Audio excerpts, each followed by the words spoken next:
It's 5:05 and welcome into a Monday edition of the Carolina Journal News Hour on Charlotte's FM News Talk 107.9 FM WBT. I'm Nick Craig. Good morning to you. Well, all of the conversation continues to buzz about a major winter storm that not only affected portions of North and South Carolina, but affected the country all the way from Texas to the Northeast, where ice in many states, including Tennessee and Mississippi, has left tens of thousands, hundreds of thousands of people without power. In the Northeast, looking at snowfall totals near 2 feet.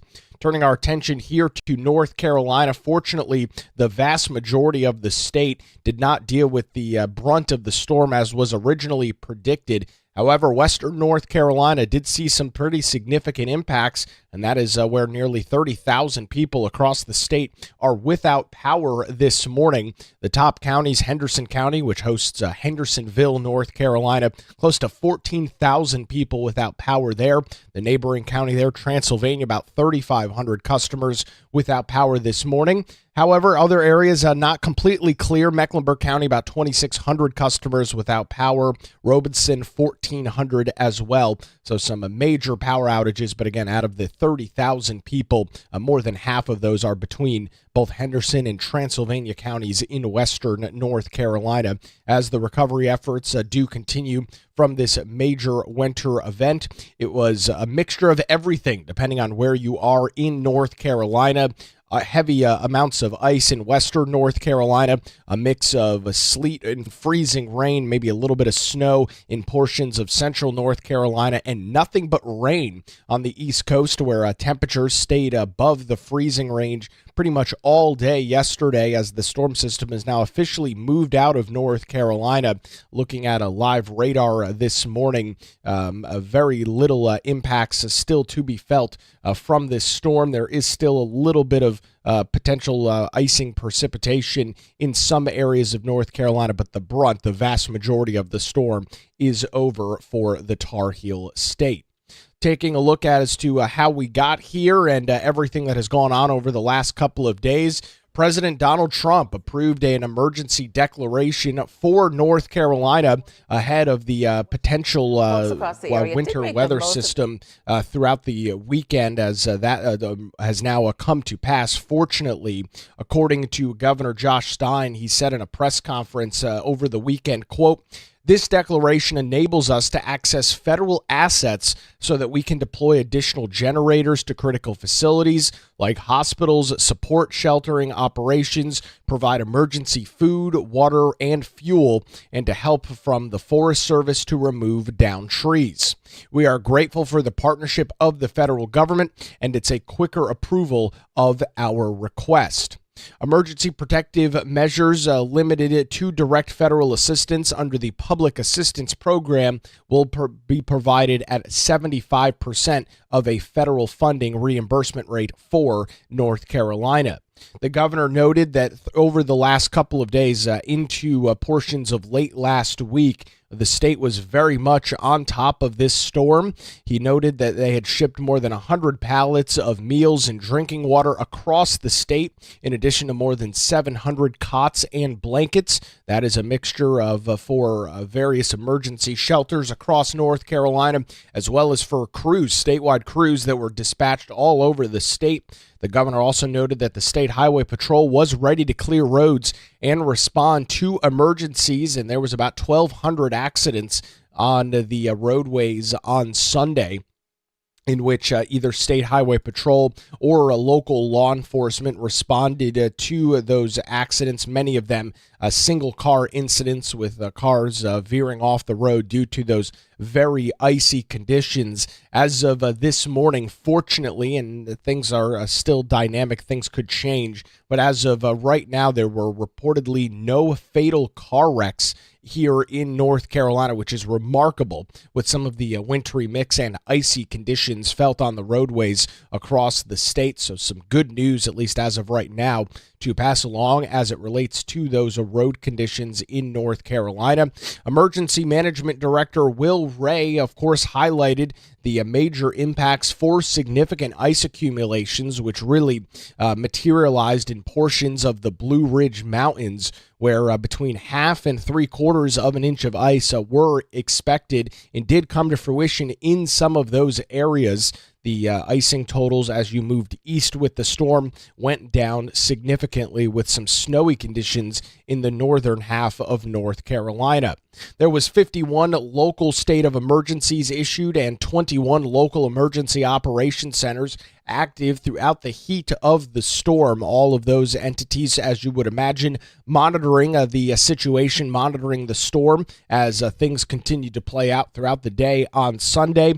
The state emergency response team distributed approximately 120 pallets of MREs, or ready-to-eat meals, and water to assist communities with shelters or warming center operations, which is typical even outside of a major winter event when you've got temperatures as cold as they are and will be for the coming days, at least for those low temperatures. Those warming center operations are likely to continue across North Carolina. The North Carolina National Guard and the entire North Carolina State Highway Patrol were active and standby across various strategic areas in the state. All of that to assist local communities and state partners with clearing roadways, responding to emergencies, and addressing major transportation needs that would have and could have played out. 95 National Guard force package groups were on standby and willing to assist in clearing roadways for downed trees. Fortunately, the ice forecast not necessarily coming to fruition in every part of the state means that the amount of downed trees knocking down power lines was not anywhere near as extreme as we were originally predicting and could have played out throughout the state over the last couple of days. However, there are still some major impacts that we're tracking right now. More than 30,000 customers in North Carolina without power. Zooming that map out at a nationwide look, still more than 835,000 customers without power. That's customers. Those are individual addresses or businesses that are without power. That means over 1 million people are currently in the dark this morning. Frigid temperatures in and behind this storm system means that many folks are freezing in the dark this morning.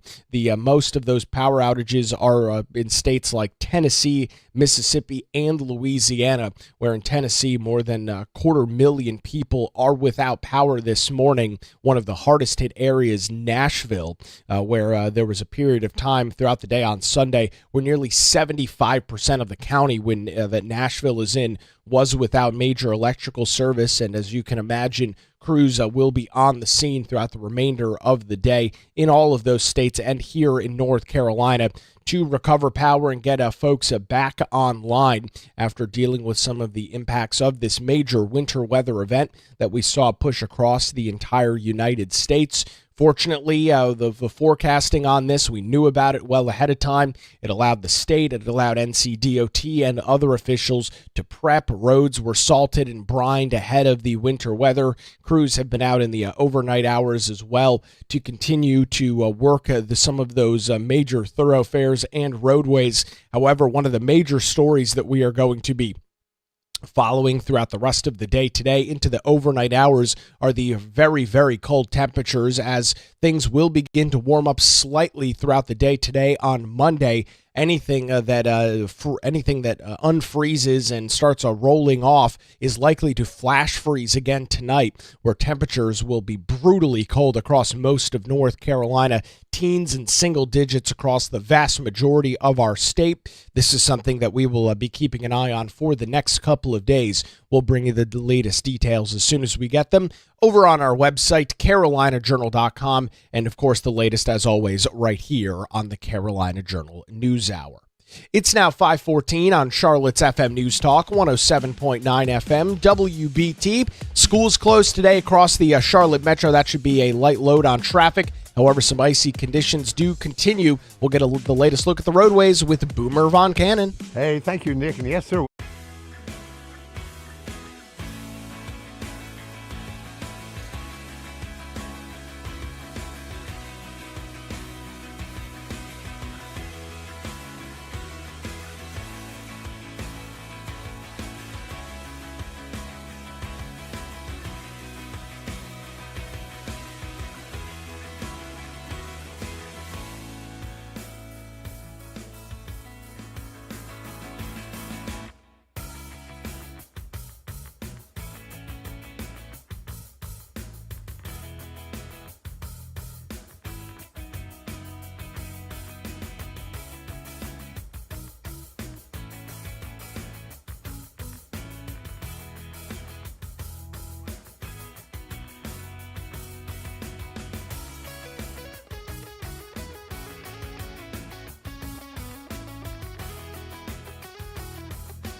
It's 521. Welcome back to the Carolina Journal News Hour. Good Monday morning to you on Charlotte's FM News Talk, 107.9 FM, WBT. I'm Nick Craig. Good morning to you. Tracking some other statewide news this morning out in western North Carolina, not necessarily talking about some of the icing and power outages this morning, going all the way back to Hurricane Helene, which affected the state back in September of 2024. With a January the 31st application deadline approaching, North Carolina officials say just 14 homes have been completed and 68 grants awarded under a massive $807 million federally funded housing recovery program that was created in direct response to all of the devastation and the unimaginable devastation and destruction left in the wake of Hurricane Helene. Governor Stein said in a recent press release, North Carolina is committed to helping families who lost their homes during Hurricane Helene recover. Renew NC's single-family housing program is getting people back into safe and restored homes, and we want to ensure every eligible homeowner has the opportunity to apply before the January the 31st deadline.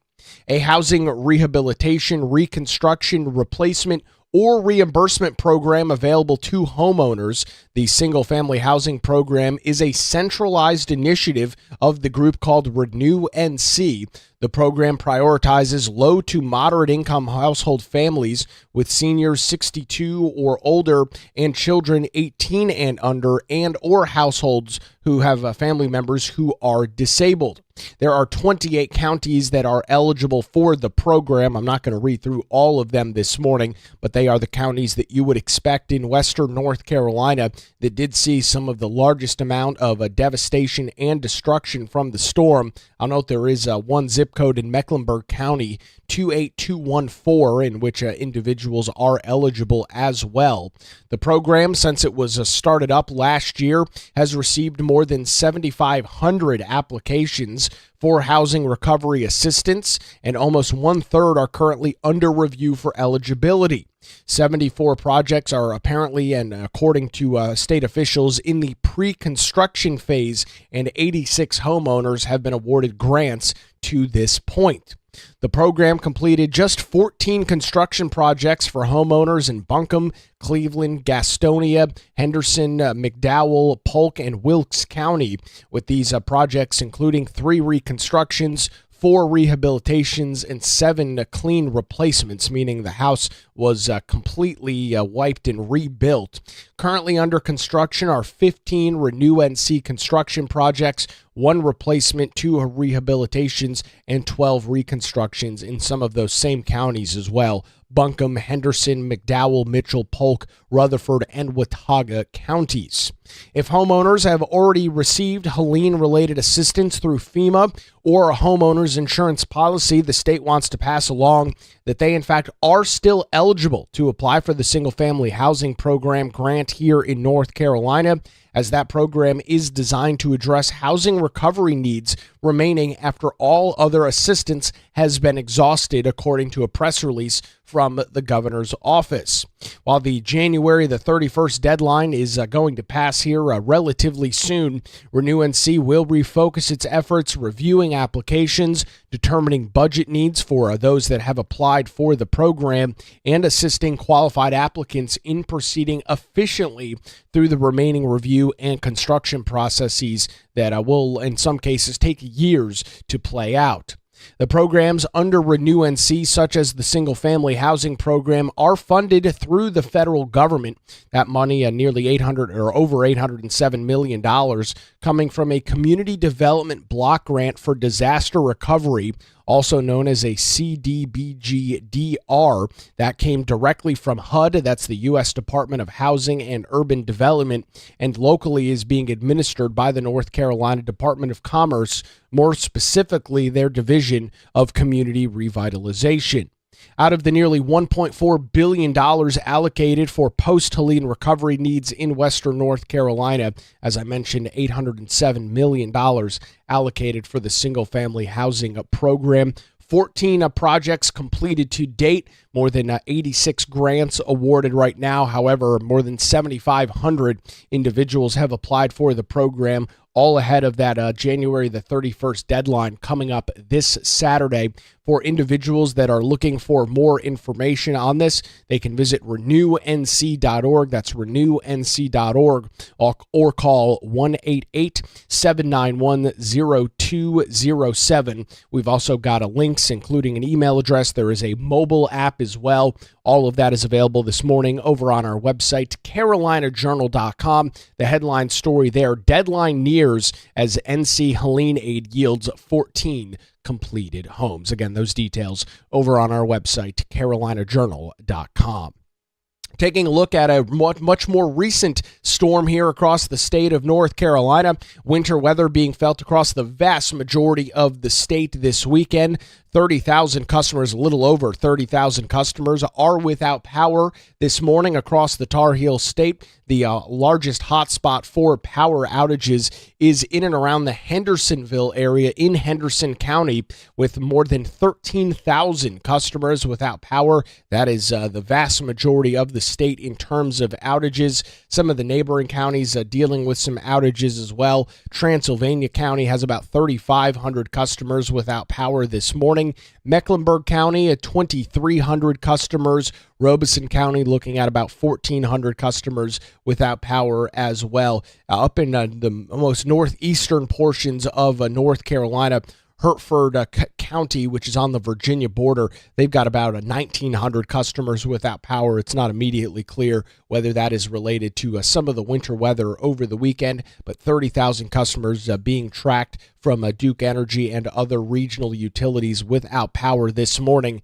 That is just a drop in the bucket in comparison to the more than 830,000 customers across the United States that are without power this morning. The hot spots there: Tennessee, Mississippi, Louisiana, and Texas, where some of those largest outages are. More than 250,000 electrical customers in Tennessee remain without power this morning, as more than an inch of ice fell in many areas throughout the central part of the state, and roadways remain blanketed with ice, sleet, and snow across a lot of the southern half of the United States. We'll have continued coverage of that this morning, not only here on the Carolina Journal News Hour, but throughout the day right here on Charlotte's FM News Talk 107.9 WBT. Speaking of the roadways, we will transition here, get a look at the local roadways on your early Monday morning commute. We'll head on over to the WBT Traffic Center, get a look at the roadways with Boomer Von Cannon. Hey, thank you, Nick.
5.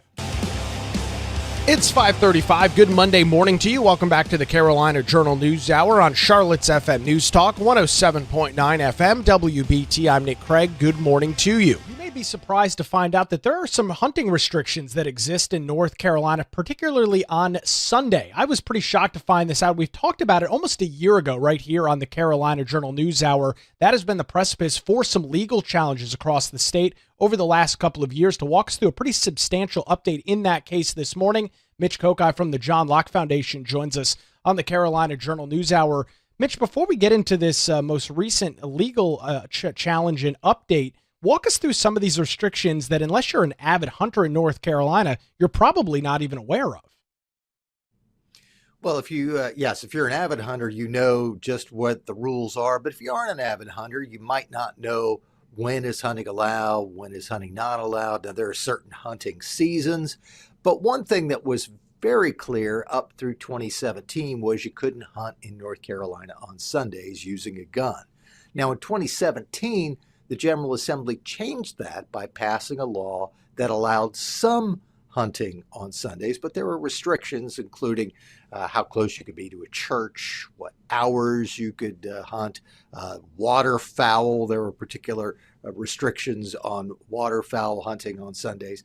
So that law was put in place that actually allowed some hunting on Sunday, which previously had been banned. The following year, North Carolina voters, among a group of new constitutional amendments, passed an amendment to preserve the right to hunt and fish. And so what was interesting is that based on that right to hunt and fish, a lawsuit was filed to try to attack the restrictions on Sunday hunting, basically saying, we have a right to hunt and fish. How can you restrict the right to hunt and fish? And so a court case was filed, a plaintiff by the name of Tim Oates, working with some others who wanted to fight this new law.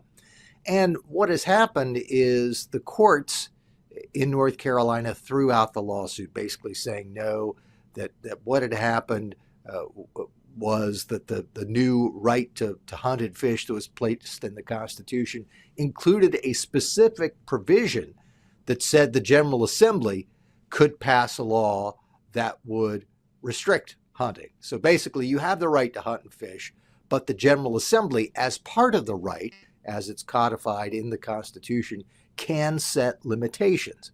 And so that's basically what the State Court of Appeals said in the most recent ruling in the case, is that it was going to be dismissed because the right to hunt and fish is not absolute, and the right, as it's spelled out in North Carolina's Constitution, gives the General Assembly a specific role in being allowed to set limits on that right. So the most recent development, which could be simplified in saying the case is over, is that an appeal was made, a petition to the North Carolina Supreme Court to take the case and revisit what the Court of Appeals said. The Supreme Court has decided not to take the case. No explanation, just basically a petition was made, the petition was denied, and so the ruling that came out from the Court of Appeals stands in the case, and North Carolina's existing restrictions on Sunday hunting remain in place. Mitch, we've talked about a lot of other legal stories over the last 6, 8, even 10 months or so, and we've often talked about kind of the ladders and the way in which you progress in a variety of legal challenges. Here in North Carolina, of course, we stop at the top there with the state's highest court. Is there an ability for this case to jump into the federal court system, or because we're dealing with state law and the state constitution, is it solely limited here in North Carolina? Is there any recourse here for Mr. Oates and some of these other challengers? I don't think so, because we are talking, as you mentioned, about the state law and the state constitution. The only way that this could rise into being a federal court case is if somehow Tim Oates and the folks that he's working with could say that there was some sort of federal constitutional right that had been violated by these state restrictions. They've not made that argument anywhere along the line. And so my guess is not only would it not be the case that you couldn't take this case and try to move it up in a federal court, you would probably have to file a new lawsuit claiming that there was in federal court, claiming that there was some sort of federal violation of a federal constitutional right, and you might run up into some sort of problem with the statute of limitations. Now, my guess is that the way you'd get around that is that you would have to have someone who wants to violate the law by hunting on Sunday outside of the areas that are permitted at this point, get charged with it, and then go forward with your federal lawsuit saying my federal constitutional right to X has been violated, but I don't know what that federal constitutional right is. This has typically been something that has been regulated within the states. And so this particular suit, the way that it was styled, the way the arguments have been made, has really been limited to the state courts, and the state Supreme Court deciding not to take the case basically settles it, saying what the General Assembly did in that 2017 law passed in the same legislative session as the constitutional amendment. So basically the same legislators who passed this law put the amendment on the ballot for voters to vote on. Basically, the state Supreme Court, washing its hands of this case, settles it unless someone could come up with some sort of federal constitutional right that had been violated. And Mitch, as I understand, as you mentioned in your synopsis at the beginning there, I guess the argument from Mr. Oates and some of the others was, okay, we have this new constitutional amendment. Hunting and fishing is now enshrined. It is protected under our state's constitution, which I'll note, of course, is different from that of the federal government. It's enshrined in the Constitution. How can you restrict something that you say is allowed and is protected in the Constitution? Is that really the crux of the argument here? That is the crux of the argument. Basically, the idea being that the voters of North Carolina, voted to say that we have this right to hunt and fish. It is now codified into our North Carolina Constitution. And so there's nothing that the General Assembly could be able to do that would infringe upon that right. And then the response, as we mentioned a little bit earlier, and is spelled out in the State Court of Appeals opinion in this case, is, wait a minute, actually read what the Constitution says. And the Constitution in and of itself gives a role to the General Assembly to be able to place limitations on the right to hunt and fish. This isn't like the earlier rights that are spelled out in the Declaration of Rights that say you have the right to life, liberty, the enjoyment of the fruits of your own labor, and the pursuit of happiness, which are fairly short. This is a little lengthier constitutional provision that says you have the right to hunt and fish, but then one of the things that it also says is the General Assembly can write laws that would limit this right to hunt and fish. It says that in the Constitution. It's not someone interpreting this.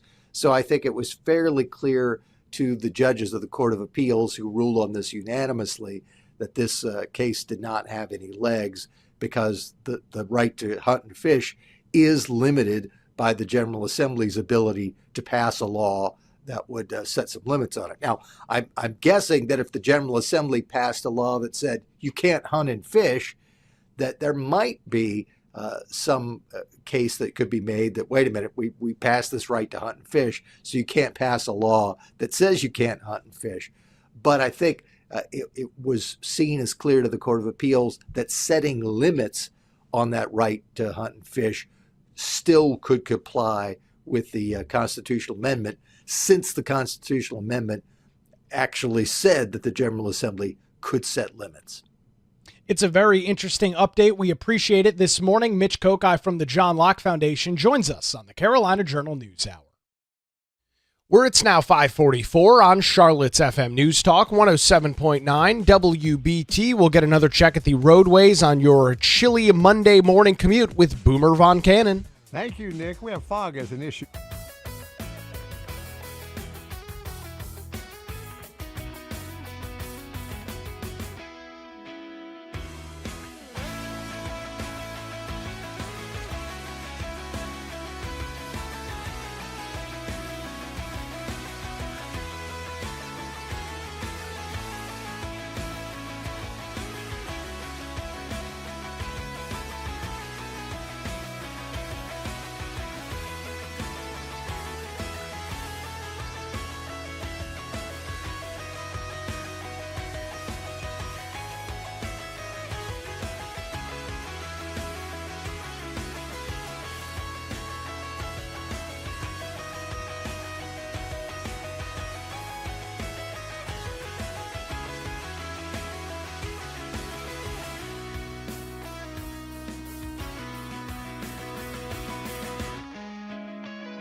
It's 5:50. Welcome back to the Carolina Journal News Hour on Charlotte's FM News Talk, 107.9 FM. WBT, I'm Nick Craig. Good Monday morning to you. Continuing our coverage this morning of what was a major winter weather event, and not only here across North Carolina, but from Texas all the way up to the Northeast, where ice, sleet, snow affected portions of Texas. More than 2 feet of snow in some areas of the Northeast over the last day or so. Here in North Carolina, looking at a major ice event, and fortunately for the vast majority of the state, due to some drier air impacting the system, the original ice totals, in some cases looking at a half an inch, if not 3/4 of an inch of ice, did not materialize across many areas of our state, including in and around the Charlotte area, as well as the Raleigh-Durham area, that could have been looking at some of those crippling totals in terms of ice amount of ice falling from the sky, causing a major power outages. Fortunately, here in North Carolina this morning, just before 6 o'clock, about 31,000 customers without power. Most of those outages are in the western half of North Carolina. One area hit particularly hard is Hendersonville in Henderson County, where more than 13,756 customers are without power this morning. In Transylvania County, 3,500 customers without power. In Mecklenburg County, some 2,300 customers. And in Robeson County, about 1,400 customers without power. So again, the vast majority of those in portions of western North Carolina, the rest kind of scattered through some counties here in the state. Brutally cold temperatures, at least low temperatures, will continue for the next couple of days, meaning that anything that melts has the possibility of flash freezing into the overnight hours tonight, as temperatures across the vast majority of the state will be in the teens and even single digits across portions of North Carolina, meaning some icy road conditions could even persist into your Tuesday, maybe even into Wednesday, depending on how quickly DOT crews and state officials can get out on the roadways and get everything cleared. Crews have been working pretty much nonstop since the middle parts of last week to salt, brine, and make sure that the roads were treated and prepped the best as they could leading up to this winter storm. President Donald Trump has officially approved an emergency declaration for North Carolina. This was requested by the Democrat Governor Stein administration late last week, and the president and his administration did come through with this emergency declaration for North Carolina and many other states across the Southeast. Governor Stein saying in a Saturday press conference, this declaration, referring to the emergency declaration, enables us to access federal assets so that we can deploy additional generators to critical facilities like hospitals, support sheltering operations, provide emergency food, water, and fuel, and to get help from the Forest Service to remove down trees. We are grateful for the partnership of the federal government, and it's a quicker approval of our request. So some good news as it relates to that. State crews had been staging emergency personnel, whether that was DOT, State Highway Patrol, or even portions of the North Carolina National Guard. Staging had begun taking place middle and latter parts of last week, as original forecast totals called for ice forecasts anywhere between 1/4 and 3/4 of an inch of ice. And as has been talked about throughout the entire weekend and even before this storm, even half to a 1/4 to half inch of ice can add hundreds of pounds worth of weight load to trees and branches, causing them to structurally fail, snap, and you've seen the story before, taking down power lines and causing mass power outages. And while fortunately North Carolina did not deal with the brunt of this storm, some of our neighboring states are dealing with some of those major impacts this morning. In Tennessee this morning, more than 250,000 individuals are without power, as the central portions of that state were hit incredibly hard by the winter weather event. In Mississippi, more than 157,000 customers remain without electrical service this morning. And in Louisiana, that number is at 123 plus thousand, as many of these individuals have been without power now going on close to 24 hours in the cold, dealing with some of these very frigid conditions that we are talking about here in North Carolina. Again, the worst of the ice and the worst impact really is highlighted in Hendersonville. That's in Henderson County, North Carolina, south of Asheville. Between that and up and down Highway 26 near the South Carolina line is where the vast majority of those power outages are. Duke Energy and their crews have remained on scene and will remain on scene for the foreseeable future to get all of those customers restored. But some of the winter weather conditions, including an increase in wind gusts throughout the day today, could make that tricky for line crews with Duke Energy, and some of their standby contractors that they did bring into the state of North Carolina had the forecast verified and played out as additionally expected. So fortunately, that didn't happen. But for the more than 31,000 customers sitting in the dark and sitting in the cold this morning, it might as well be the entire state for them if they and their families are dealing with that right now. Moving forward, the forecast for this week fortunately looks relatively dry across the vast majority of the state. However, low temperatures, at least through midweek, do allow the possibility of some flash freezing or any ice or sleet or snow, depending on where you are in North Carolina, that did fall, that begins to melt during the day when the sun is at its peak. Any of that melts has the possibility of pooling on roadways, especially those secondary roads, neighborhood roads, two-lane highways, ponding on those areas and flash freezing with some of those frigidly cold temperatures in the overnight and evening hours. We will, of course, keep an eye on that throughout the rest of the day today. We'll have a continued coverage as it is relevant over on our website, carolinajournal.com. And, of course, you'll get the latest right here on the Carolina Journal News Hour and throughout the rest of the day right here on Charlotte's FM News Talk 107.9 WBT.